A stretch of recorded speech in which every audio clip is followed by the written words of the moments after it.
Professor Sandy Darity.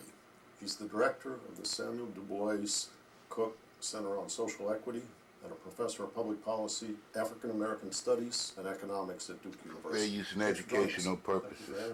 We live in a country that has founding documents, Declaration of Independence, Constitution, Bill of Rights, supposedly the land of opportunity. And in comparative sense, that may be true. But when something doesn't go right systematically, how we October 27th, 2021. And avoid it is a persistent source of concern, and there's no place that I think where that concern is more.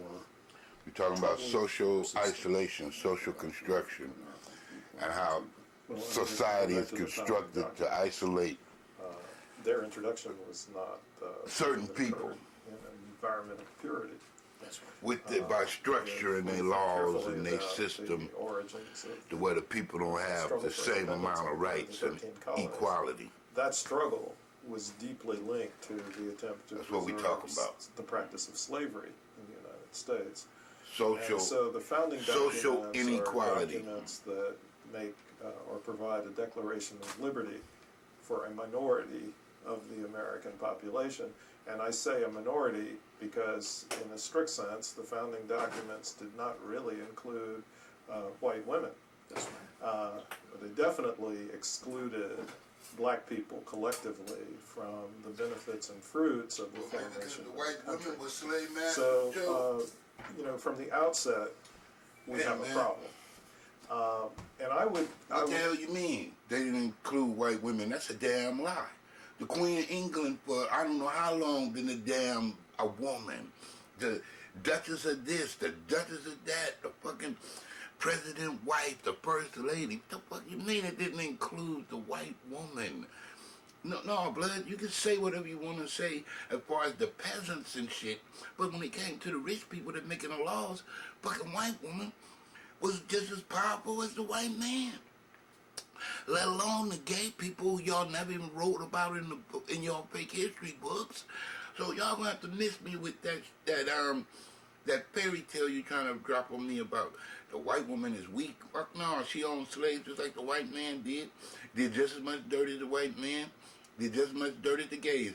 So y'all can miss me with this bullshit. Y'all just doing that shit to make it so that they can get that affirmative action shit that y'all set up for the black people to keep the black people broke and shit, so that she can legally steal all that affirmative action money. Other than that, man, you a lie. Would argue that how exactly. the fuck you gonna say slavery was only for one motherfucking race? It was the black people, not the white people. So how the fuck you gonna call a white lady a motherfucking minority or a slave or like she didn't have no rights? Who the fuck you think was screaming rape in the motherfucking town? Nigga, what you mean she didn't have no rights? Who the fuck you think was getting a black man lynched? What the fuck? Y'all need to miss me with that, man. What you said remains a problem, which is the tendency to attribute existing ills, existing disparities, existing inequalities to the group that is subjected to those disparities and inequalities. So, the classic phrase that William Ryan introduced years ago was to describe this type of practice as blaming the victim. Yes. And this process of victimization decenters where the real factors are that are producing the kinds of inequalities that we observe. And so, yes, I mean, it's an ideological game that hides or disguises the real origins of these kinds of disparities. And I remember Barbara Jean Fields writing about ideology and about how these masks are created to facilitate denial, and how, say, James Baldwin would speak about how these denials, these psychological structures of coping, harmed both black and white people. Yeah, Not equally, yeah, but to the detriment of both sides of the false resolution. Well, the reason why it harms both communities in general is because both communities are subjected to certain kinds of deprivations. it's not uniquely a black problem to be faced with uncertain income streams, um, uncertainty about how many hours of work you'll have, low levels of wealth and resources, the absence of adequate health insurance. Those are not uniquely black problems. They just are disproportionately falling more heavily on black folks. But to the extent that we blame the victims, then we don't provide solutions for the entire population. You a damn lie. Sambo, Uncle Tom, whatever the fuck they call them, people that just, be half telling the truth and shit, because he might be half telling the truth. But I trust this white man over here more than I trust this dude. Because certain things that he's saying, he only saying this shit so he can make himself look like he on your team and like he look like he really got your best interest at heart. But he don't. And then if you watch this white man bring up certain subjects the other dude is really reluctant to even explain or talk about, you can see in his reaction on his face. It's like, damn. It's like, you telling them people too much. I don't want to tell them this much. But the white dude, he like, yeah, I know. That's why I want to expose your ass. And a bunch of you motherfuckers out here talking about how black y'all is, how much y'all helping people, and y'all part of the problem. To those kinds of issues. And this, you know what I'm saying? it's captured in the phrase that Ta-Nehisi Coates in his recent book, and before that James Bowen, those who would be white. They create a notion of a sanctuary Yes. where you're not subject in a fantasy life Yeah. to those deprivations and the anxieties of the prospect of those deprivations. Well, I think he calls them the dreamers. Yes. And he does that because they are constructing a fantasy.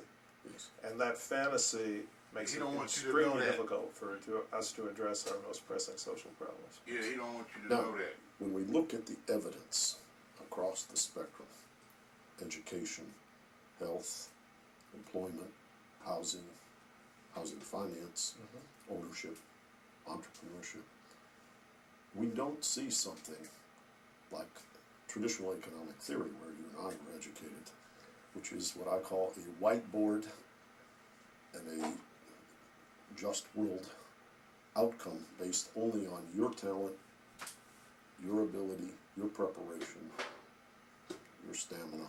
Right. You see outcomes that are systematically detrimental Yeah. to the So African American population. you may have seen this report already that a team of us did, including Derek Hamilton at the new school, called "Umbrellas Don't Make It Rain." I think that report encapsulates the false narrative that has emerged out of much of traditional economics. Because one of the standard kinds of claims that emerges from traditional economics is the view that if we could improve the human capital of the group that has less, which usually means raising their educational attainment, then we can eliminate or close these kinds of gaps or disparities that we observe that are economic in character. But in Umbrellas Don't Make It Rain, we demonstrate, for example, that blacks who have completed a college degree have 2/3 of the net worth of whites who never finished high school. Yes. So it's transparent that additional education is not adequate to close the racial wealth gap.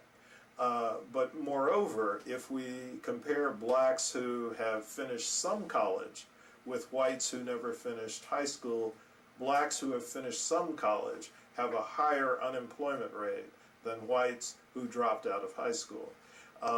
And to compound that, if we look at unemployment rates at each level of education, blacks consistently have unemployment rates that are 2 times as high as whites. So there is not a payoff, an adequate payoff in terms of improved employment opportunities that's associated with additional education sufficient to close those gaps either. So these disparities have to be rooted in other kinds of practices, and I would say that one of the central ones is discrimination in employment. And then another major factor is the whole process of how we transfer wealth from one generation to the next through inheritances, through gifts and the like. Communities that have families that have more resources are better able to transfer those resources to the next generation, and this applies fully or strongly when we start thinking about racial inequality with respect to wealth, because black families on average have considerably less to be able to give to the next generation in the way of inheritances or gifts. Or even to support education and experience in the formative years for that child. That's correct. They do have less resources, but one of the ironies is black parents tend to actually use more of their more limited resources to support educational opportunities for their children than white parents do. So one of the examples that we've discovered in the work that we've been doing is the finding that indicates that black parents who have about $24,000 in net worth are more likely to provide some support for their kids' higher education than white parents who have about $84,000 in net worth. And so, this may be a consequence of the fact that black families perceive that educational attainment is the only avenue that will give them some significant improvement in life, whereas there may be a greater range of options for many white families in terms of what their kids might do. They'd be less anxious. They'd be less about anxious, that. and that might explain it. But for anybody who subscribes to, again, a victim-blaming narrative that blacks are not committed to education and the like, that just doesn't seem to be borne out by the data. The classic comment that LBJ made when he finally managed to get the civil rights legislation through, that he said something to the effect that this is going to cost the Democratic Party of the South for 2 or 3 generations. And it was a very prescient statement, because now the southern states are overwhelmingly committed to the Republican Party, and they are committed to the Republican Party in such a way that we have to interpret that kind of attachment as being deeply racialized. So I think that's exactly right, that there was an increasing reluctance to provide resources to communities that were predominantly black, public resources. And also, that goes hand in hand with the process of so-called welfare reform, where the provision of welfare was identified exclusively with single black mothers, when Welfare queens is the phrase, and so that becomes a vehicle, again, for denying the provision of public support to those in need. So it is important how the crisis is framed. And the way in which the crisis is framed definitely has a role in terms of how we think about or how we construct policy solutions for those kinds of problems. And I think we've got to engage strongly in an intense act of reframing and getting closer to a picture that is consistent with actually what the evidence says, so that we can go back into the fray and actually make the right kinds of changes. When we talking about evidence, when you talk with natural scientists, particularly biologists, race is not a construct that's in their data. There are symptoms based on marriage patterns and other things, of vulnerability to this disease or that thing, but by and large, in the natural science, they will tell you that race is a social construct. And it has a history, and it's well, I'm saying it's not unanimous. No, it's But not. it's a very strongly held result by ethical scientists that race is a social construct. In biological anthropology and for most human geneticists, I think that's probably the case. But unfortunately, there seems to be a resurgence of an emphasis on notions of race as a biogenetic construct. There's a couple of examples, and they're related. One is the notion of race-specific diseases. Mm-hmm. So, to the extent that one believes there are race-specific diseases, one must, I presume, believe that race is a biological construct. And then there's also this notion that there might be race-specific pharmaceutical therapies, drug therapies. Mm-hmm. And again, to the extent that one believes that, one must in some way think that race is a biogenetic construct. And so I think that there's been a tendency, particularly in the midst of the genomics revolution, for the idea that race is something that's biologically based to come creeping back into the discourse. So I think this is something that we also have to be very alert to, because I think it again is a detour, or it's a misleading way of thinking of it. Absolving oneself of responsibility Right. for a social construct. Because if it's all in the genes, then what can we do about it, right? That's right. Yeah. And so when we talk about what you might call the data of outcomes related to education, health, and these other things, they're symptoms. They're Right. not inevitable. Right. And how we address that, how do we address what you might call the policies that should be about universal humanity as opposed to otherness and segmentation. How do you envision overcoming that tendency towards division? I think that it becomes important to be able to isolate and to examine in a careful way the experiences that people are actually having, whether they are black or white, the extent to which people are being subjected to deprivation or suffering, both physically and emotionally. I think this really comes to light in the context of the Great Recession, where the scope of the unemployment crisis was so large that there were significant numbers of white males who had professional positions who were cast out of work. Mm-hmm. And they frequently would not, they would frequently try to hide them. And they would also, to some extent, blame themselves, even though there were large numbers of people who were being cast out of work. So, I remember a personal friend who had lost his job, but he'd lost his job at a point in which 300 people were laid off from the same firm in the same day. But somehow he still had internalized this view that there was something he had not done adequately on the job that led him to lose it, when that was the farthest from the truth.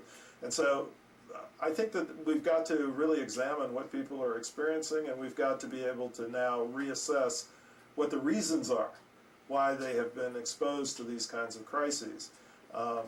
The language that we increasingly are using from the perspective of this tradition that's evolving now that we call stratification economics is to emphasize the notion that the kinds of deprivations people encounter are a consequence of structural factors in our society. They're not attributable to individual dysfunction or individual deficiencies on average. Now, of course, there are some people who aren't very motivated, or there are some people who don't try hard. Across the spectrum. And I'd have to say on some days, I personally don't try hard. There's some variation across us as individuals in terms of our motivation level, right? So, but in terms of that being an explanation for mass unemployment or for differences in outcomes across racial lines, it doesn't wash. Thomas Sugru has recently written a book about the persistence of segregation in the North. And at one level, his book suggests that the North plays innocent and points at the South. But these problems that relate deeply to real estate, education, and many other aspects of social design continue to plague us. And what's taking place in the North now that, how would I say, is hardening this segregation?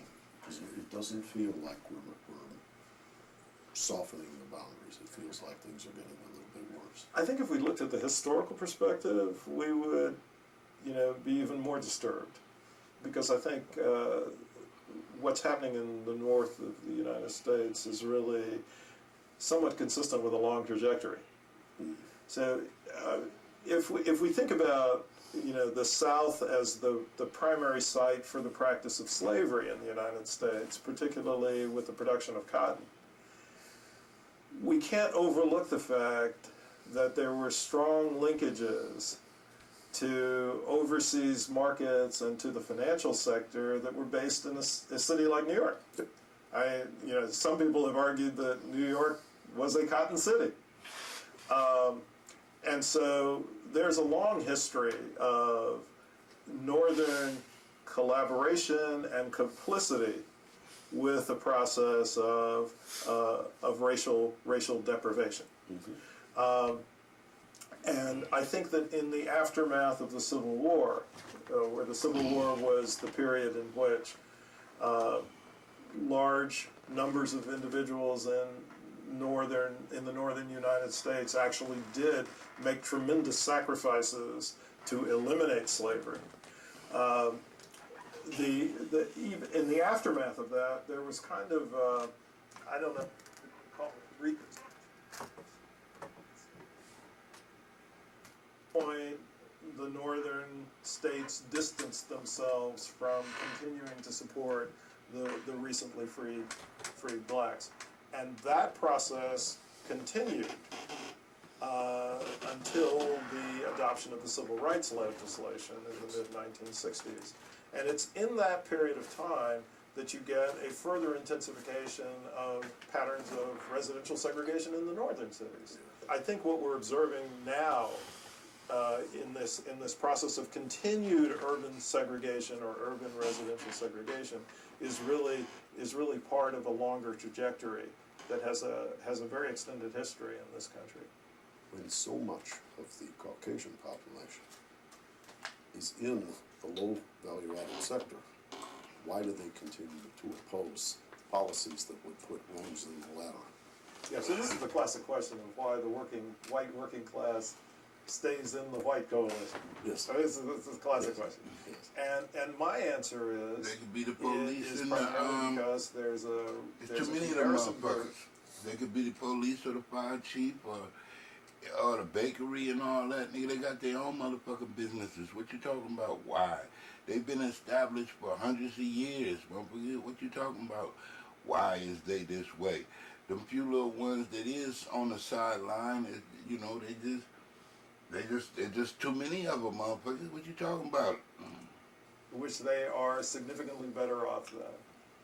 So, for example, if you looked at they always coming to America every 5 minutes from them poor countries, and you just wondering why every white man ain't rich in America. Because they always bringing another white man every 5 minutes to America, motherfucker, that's broke. That's why it look like this. No, it ain't. The only ones who staying the same is the black people. The white folks, they've been advanced. These is new motherfucker white folks you looking talking about. The older white folks, they got old money. They shit has been handed down and inherited money, all that type of shit. This new shit, it's just to throw you off and then just make it so that look like to me like the original the slaves can't never get off the plantation because they're always bringing a new worker to replace you, so they don't never need you. Only place they need you for work is the penitentiary, public school, or one of them fake ass colleges. Blacks and whites who are in the lowest quintile of the income distribution. Whites have about $15,000 in net worth, and blacks have about zero.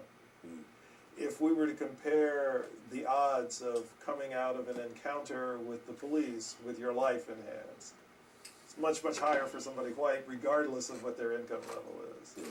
So I think that if we start thinking about the comparative position relative to blacks as a comparison group, that's what may explain why folks who are at the bottom end of the white distribution of economic outcomes may stay with the racial coalition. Yeah. Well, I very much admire the work that you've done for a long stretch. We talked earlier about seeing, when I was a young man, some of your papers at the Federal Reserve Working Papers. We were both young men.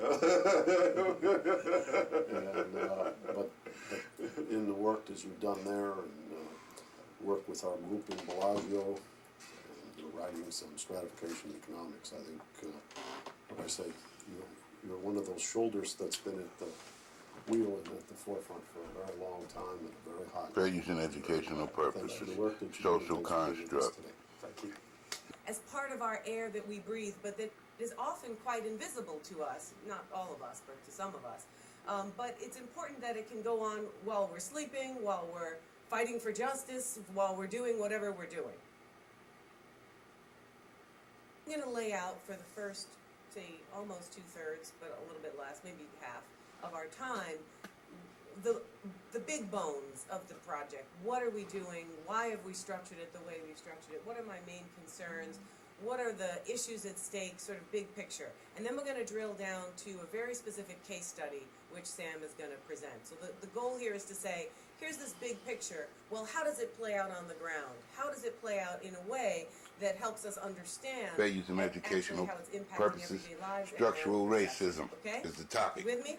Okay, if I Karma's go too Kitchen. fast, which I am known to do because I am from We're on New another York and safari. everything What's in the fast. oven, bartender? Because you have to. Please holler. I tell students to just Structural friendly wave, racism. and it works fine for families and parents and friends as well. So feel free to do that. Okay, I'm going to start with the definition because of course you can't really talk about structural racism if you're not sure what you're talking about. So what is structural racism? Before we can figure out how it works. So this is my operative definition. There are many. They share many of these traits. And the basic definition is that structural